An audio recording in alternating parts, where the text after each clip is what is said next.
Estamos de regreso, muchas gracias por continuar con nosotros. Y estábamos cerrando el segmento anterior compartiendo sobre qué es pobre de espíritu.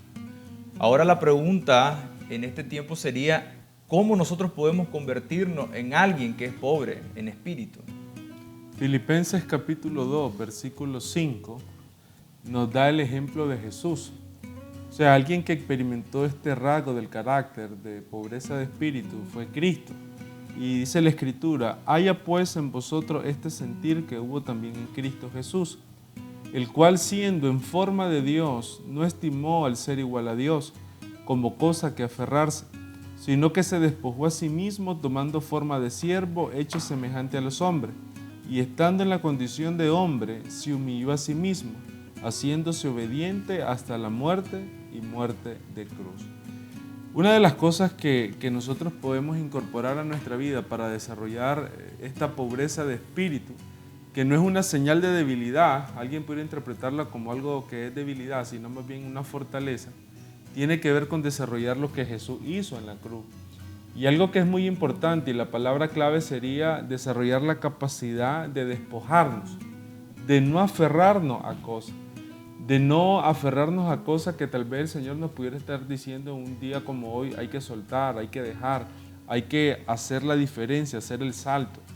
La Biblia nos está diciendo aquí en Filipenses que Jesús era Dios, o sea, Jesús teniendo la forma de Dios se despojó. Jesús teniendo la habilidad, el poder, la soberanía de poder tomar cualquier decisión en el ámbito donde Él se movió, más bien Jesús se colocó en una posición de siervo. Y cuando nosotros hacemos eso, es cuando desarrollamos la verdadera pobreza de espíritu. Entonces, la pregunta, la reflexión sería, ¿a qué cosa me estoy aferrando hoy que necesito soltar para poder ser verdaderamente feliz? Pudiera ser el trabajo, o sea, pudiera ser que el trabajo consume tanto tiempo, consume tanta energía, que de repente uno pudiera decir, no, necesito hacer una transición para poder encontrar el verdadero bienestar, porque el trabajo me da un aporte económico, pero pudiera estarme llevando inclusive a perder mi familia o a perder mi relación con Dios. ¿Qué cosas yo necesito soltar? Costumbres, tradiciones, ideas, pensamientos, creencias, donde yo digo hoy, esto es lo que yo creo, esto es lo que a mí me parece, y me asiento ahí y no permito que el reino de Dios pueda entrar. Y es ahí donde verdaderamente, en vez de ser bienaventurado, me convierte en una persona desamparada. Ahora, el pasaje que leímos de Filipenses también habla, en el versículo 8, y estando en la condición de hombre, se humilló a sí mismo. Un pobre de espíritu, alguien que ha adquirido la habilidad, pero también el conocimiento y la revelación de que necesita aprender a humillarse. Y eso es algo con lo que nosotros no nacemos. Nosotros nacemos y nos formamos siendo personas muy orgullosas. Que todo sea alrededor nuestro, que todo gire alrededor de mi manera de ver las cosas, de mi manera de hacer las cosas, que los demás me sirvan a mí, yo no servir a nadie. Y es algo que al contrario de hacernos pobres en espíritu, nos va a volver orgullosos, personas que quieren sobresalir por encima de las demás personas. Jesucristo se humilló. Aún siendo Dios, Él tomó forma de siervo, se hizo semejante a un hombre, se hizo hombre en la carne y se humilló a sí mismo. Y eso es importante si nosotros queremos aprender a ser personas, hombres y mujeres, pobres en el espíritu, aprender a humillarnos. Una pregunta, ¿qué tanto nos hemos humillado nosotros en este tiempo para que los planes de Dios se formen en nuestras vidas? ¿Qué tanto he muerto a mi propio yo para que el diseño de Dios, lo que Dios quiere hacer en cada uno de nosotros, se pueda desarrollar, se pueda formar? Porque mientras nosotros siempre nos pongamos en primer lugar y querramos ponernos siempre en un lugar alto, eso nunca va a permitir que el diseño de Dios, el propósito de Dios y los planes de Dios se desarrollen en nosotros. Pero cuando nosotros aprendemos a menguar, a humillarnos, entonces nosotros podemos empezar a entrar en el reino, en el diseño, en lo que Dios quiere hacer con cada uno de nosotros. La palabra humillarse habla de alguien que se pone en una posición debajo de alguien. Es así como que Dios está aquí arriba, pero yo me pongo por debajo. Aunque Dios no necesita que nosotros nos pongamos debajo, Él está arriba. Pero yo asomo esa posición de siervo y me humillo y me pongo debajo de Él. Y lo que estoy diciendo es, Señor, tus planes por encima de los míos. Señor, tu propósito por encima de lo que yo pienso. Señor, tu voluntad por encima de mi voluntad. Y es ahí donde nosotros realmente aprendemos a ponernos bajo el gobierno de Dios. Que venga tu reino, que se haga tu voluntad en nosotros. Y la condición del corazón va a ser clave, porque no puede ser algo forzado, sino que es algo que yo lo hago voluntariamente. Y cuando usted estaba hablando, se me venía lo que dice el apóstol Pablo en Gálatas 2:20. Ya no vivo yo, mas vive Cristo en mí. Sí. Nosotros lo escuchamos y yo sé que suena de pronto bonito, inspira, pero después cuando lo queremos llevar a la vida práctica nos vamos a dar cuenta de que hay muchos momentos donde no lo estamos viviendo. Pero hoy más que nunca nosotros necesitamos entender esto, porque básicamente un pobre es alguien que depende del Señor. Y creo que no es casualidad que es la primera bienaventuranza. Yo creo que llevándole a un sentido más práctico, por ejemplo, yo creo que a las personas, incluyéndonos nosotros, no nos cuesta decir, no, yo obedezco a Dios. Lo que Dios me diga, eso voy a hacer, me rindo, y nuestra oración es, rindo mi voluntad al Señor, voy a ser un siervo de Dios, etc. Pero cuando le llevamos a un sentido tal vez un poco más práctico, este estado de humillación, este estado de ser siervo, tiene que ver, por ejemplo, con rendirnos a las autoridades, con rendirnos a las personas que están a nuestro lado. O sea, no es fácil considerar a Dios, pero no siempre nos es fácil considerar a nuestro hermano.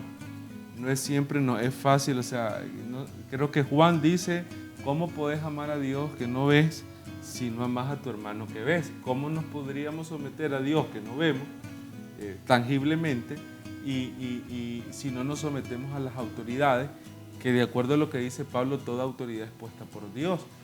Entonces este ejercicio es bien interesante porque la humillación se expresa de forma práctica en el ámbito de nuestras relaciones terrenales. O sea, se expresa en la manera en cómo, por ejemplo, yo he escuchado mucho de esposo decirle a su esposa, yo soy la cabeza y te tenés que someter. Pero la Escritura dice que en el matrimonio la sujeción es mutua. Y es ahí donde verdaderamente uno comienza a experimentar el verdadero estado de humillación. No es sencillo humillarnos delante de la persona de autoridad porque es la persona que alguien le pudiera pagarle salario, porque es la persona que lo puede tener en la empresa o sacar de la empresa. Pero ¿cuántos de nosotros realmente nos humillaríamos delante de personas que pudieran estar en una posición inferior en términos de estatus a nosotros? Entonces esto es algo que definitivamente nos reta, porque el humillarnos a Dios uno lo pudiera declarar con mucha fuerza, con mucha inspiración. Pero el humillarnos a Dios tiene que ver con quebrar nuestro sistema de creencias por lo que Dios está hablando. Tiene que ver con nuestras relaciones interpersonales. Entonces ahí es donde se vuelve un reto, pero que al final lo que Jesús estaba diciendo es la única manera de ser feliz. Entonces Jesús cuando habló con sus discípulos y les dijo, en el mundo, el sistema del mundo es un sistema que trabaja por jerarquía, pero en el sistema del reino es un sistema que trabaja donde el más alto, el más fuerte es el servidor de los demás. Todo eso cambia la perspectiva de un diseño de vida. O sea, yo quiero ser el más importante, la pregunta sería cuánto estoy dispuesto verdaderamente a servir a la gente que no me va a dar nada. Porque podemos servir al que nos da, pero al que no nos va a dar algo es diferente. Ahora, un pobre de espíritu también es obediente. Porque, pongámoslo de esta manera, hemos definido un pobre de espíritu como alguien que busca diariamente, que necesita un alimento diario, que depende de otra persona, y en este caso nosotros establecemos que somos dependientes de Dios. Entonces, si yo diariamente tengo que ir a buscar en Dios mi provisión espiritual, mi alimento espiritual, una pregunta muy válida es, ¿qué tan obediente soy yo a lo que recibo de parte de Dios? No puedo ser pobre de espíritu si no soy obediente.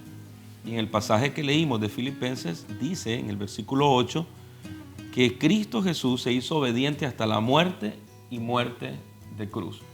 significa que Jesucristo estaba dispuesto a ir hasta la muerte, y así fue, con tal de obedecer lo que el Padre orientaba, lo que el Padre mandaba. Si nosotros realmente queremos ser personas dependientes de Dios, pobres en espíritu, queremos heredar el reino de los cielos, tenemos que aprender a obedecer. Porque Dios va a estar dando instrucciones diariamente. Yo creo que todos y cada uno de nosotros recibimos instrucciones diarias de parte de Dios. Cuando tú oras, recibes instrucciones de parte de Dios. Cuando tú lees la palabra, tú estás recibiendo instrucciones de parte de Dios. Cuando alguien te aconseja, y un consejo bueno, sano, espiritual, de parte de alguien que tú consideras que tiene un buen testimonio, estás recibiendo un consejo de parte de Dios. La pregunta es, ¿qué tan obedientes nosotros somos una vez que recibimos el consejo? Entonces estamos estableciendo a alguien que es pobre de espíritu y alguien que necesita el alimento diario para poder subsistir, pero una vez que recibe ese alimento, recibe esa instrucción, ¿qué tan obediente tú eres? Y para poder ser pobre en espíritu realmente necesitamos practicar la obediencia. Y la obediencia creo que es lo que nos hace transicionar de ser parte de la multitud a convertirnos en un discípulo.